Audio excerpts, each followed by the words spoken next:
तो फ्रेंड्स, अब तक हमने समझ लिया है कि फ्यूचर्स कॉन्ट्रैक्ट को करेंसी मार्केट में यूज कैसे कर सकते हैं। मेरे फ्रेंड रजत ने तो ये सीखकर अपनी काफी रिस्क रिड्यूस भी कर ली। अब वो निश्चिंत होकर अपना काम कर रहा है, उसका बिजनेस भी ग्रो हो रहा है।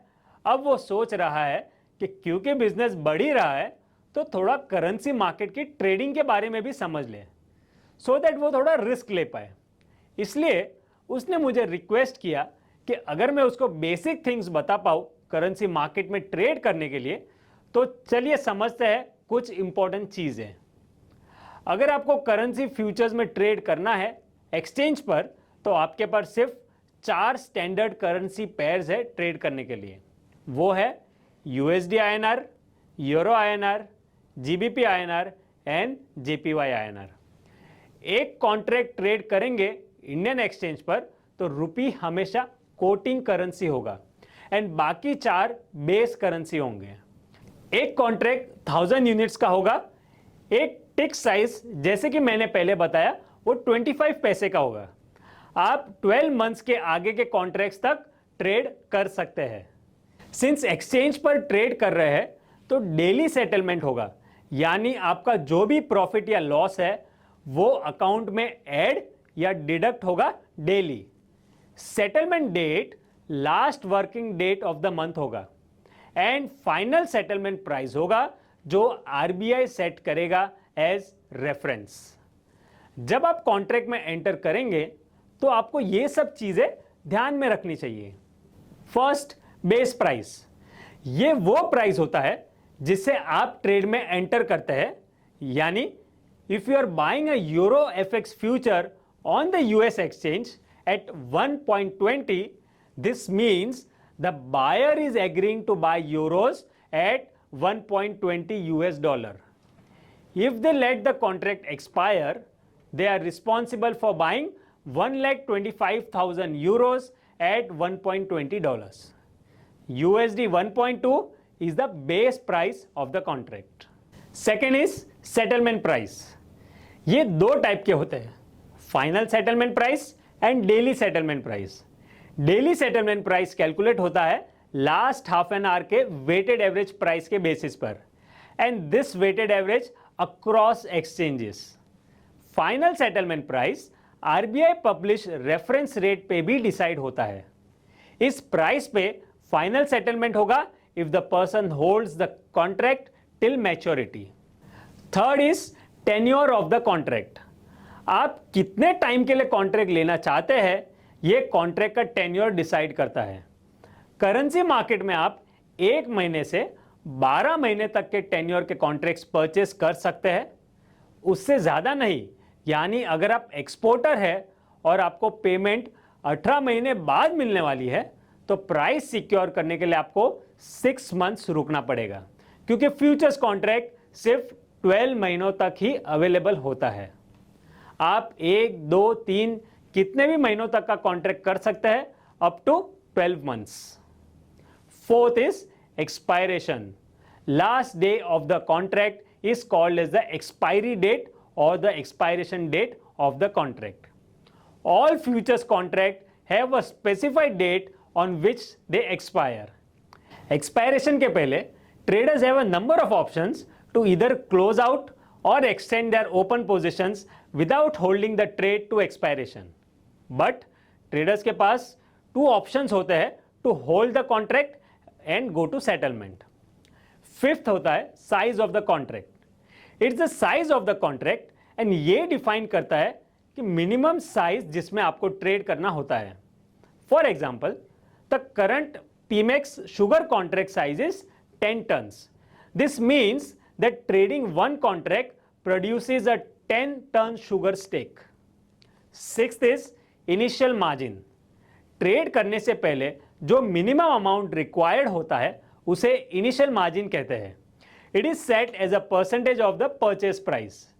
यानी आपको कोई भी पोजीशन बाय या सेल की क्रिएट करनी है तो आपको कुछ परसेंटेज मनी अपफ्रंट अकाउंट में मेंटेन करना होगा। इसको इनिशियल मार्जिन कहते हैं। For example, suppose there is an initial margin of 5%. The buyer of a contract of wheat futures that is valued at $32,500 means $6.5 into 5,000 bushels may only have to post $1,700 in margin. That is 5% of the contract value. They may need to post more to cover any brokerage fees. Seventh is tick. जैसे कि हमने पहले समझा था, टिक होता है smallest unit जिसमें price fluctuate कर सकता है और ये 25 पैसे होता है करेंसी के केस में. And the value of tick is the smallest value possible, यानी tick multiply by contract size. Eighth is mark to market. In the futures market, at the end of each trading day, margin accounts को adjust किया जाता है to reflect the investor's gain or loss depending upon the futures closing price. This is called marking to market. रोज का जो profit और loss settle होता है आपके अकाउंट में, उसे मार्क टू मार्केट कहते हैं. तो ये सब हो गया कॉन्ट्रैक्ट के बारे में. इसके बाद जब आप कॉन्ट्रैक्ट में एंटर करेंगे एंड आप ऑर्डर प्लेस करेंगे तो आपको डिफरेंट टाइप ऑफ ऑर्डर जो आप प्लेस कर सकते हैं उसके बारे में मालूम होना जरूरी है. चलिए समझते हैं आप कितने टाइप के ऑर्डर प्लेस कर सकते हैं. ऑर्डर जनरली आपकी कंडीशन के हिसाब से डिफाइन होता है एंड एक ट्रेड में आपको या तो टाइम का कंडीशन होगा या प्राइस का. ये कंडीशंस मीट करने के लिए डिफरेंट ऑर्डर टाइप्स होते हैं. First is time condition. अगर आपकी कंडीशन है कि किस टाइम पर ऑर्डर एग्जीक्यूट होना चाहिए तो उसे टाइम कंडीशन कहते हैं. एंड टाइम कंडीशन के बेसिस पर दो टाइप्स के ऑर्डर डाल सकते हैं. ए, डे ऑर्डर डाल सकते हैं, यानी जिस पर्टिकुलर डे पे आपने ऑर्डर डाला उस दिन वो एग्जीक्यूट हो गया, मतलब सेम डे एग्जीक्यूट हो गया तो ठीक है, वरना ऑर्डर ऑटोमेटिकली कैंसिल हो जाएगा. लेकिन उस ऑर्डर को एग्जीक्यूट होने के लिए पूरा एक ट्रेडिंग डे का समय देता है सिस्टम. बी, सेकेंड टाइप का ऑर्डर होता है इमीडिएट और कैंसल, यानी जिस टाइम पे आपने ऑर्डर डाला वो उसी वक्त एग्जीक्यूट हो जाए या फिर वो ऑटोमेटिकली कैंसिल हो जाए. ऐसे सिनारियोज में ऑर्डर पार्शियली भी एग्जीक्यूट हो सकता है लेकिन उसका उसी वक्त होना होता है. सेकंड, अगर कंडीशन जनरली लोग लगाते हैं प्राइस पर, जब उन्हें एक पर्टिकुलर प्राइस पर ऑर्डर एग्जीक्यूट करना होता है. ऐसे ऑर्डर तीन टाइप के होते हैं. ए, मार्केट ऑर्डर. ये ऑर्डर बिना कोई एग्जैक्ट प्राइस बताए आप सिस्टम में एंटर करते हैं और जो बेस्ट प्राइस अवेलेबल होगा उस टाइम पे जब ऑर्डर डाला ये ऑर्डर एग्जीक्यूट हो जाएगा.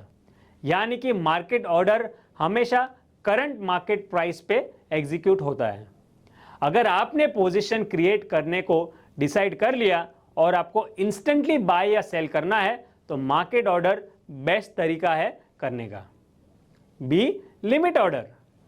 जब आपके मन में कोई फिक्स प्राइस हो जिस पे आपको एंटर करना है या एग्जिट करना है अपना कॉन्ट्रैक्ट, तो आपको लिमिट ऑर्डर डालना चाहिए.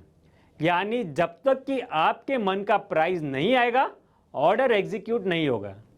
मान लीजिए आपने डिसाइड किया to purchase USD to 70 rupees but market price चल रहा है 71 रुपीज, तो आप मार्केट ऑर्डर नहीं डाल सकते वरना 71 में एग्जीक्यूट हो जाएगा. आपको 70 रुपीज का प्राइस डाल के ऑर्डर डालना होगा सिस्टम में एंड जब प्राइस 70 टच करेगा तब आपका ऑर्डर एग्जीक्यूट होगा. इसको लिमिट ऑर्डर कहते हैं. सी, लास्ट टाइप ऑफ ऑर्डर को स्टॉप ऑर्डर कहते हैं. यानी जब आपके पास एक पोजीशन ऑलरेडी है एंड आपको उसका लॉस लिमिट करना है तब आप प्राइस डिसाइड करते हैं जिसके ऊपर या नीचे आपको ट्रेड नहीं करना है, यानी कि आपको आपका लॉस प्रोटेक्ट करना है. ऐसे ऑर्डर को स्टॉप ऑर्डर कहते हैं. और एक बात जो आपको एज अ कंसेप्ट पता होनी चाहिए वो ये है कि जब आप ऑर्डर प्लेस करते हैं तब सिस्टम ऑर्डर मैचिंग का काम करता है, यानी कि बाय ऑर्डर के लिए बेस्ट सेलर ऑर्डर कौन सा है ढूंढ के लाता है. मेरी तरफ से फिलहाल इतना ही. मैं मिलूंगा आपको फिन स्कूल के अगले एपिसोड में. सी यू देन.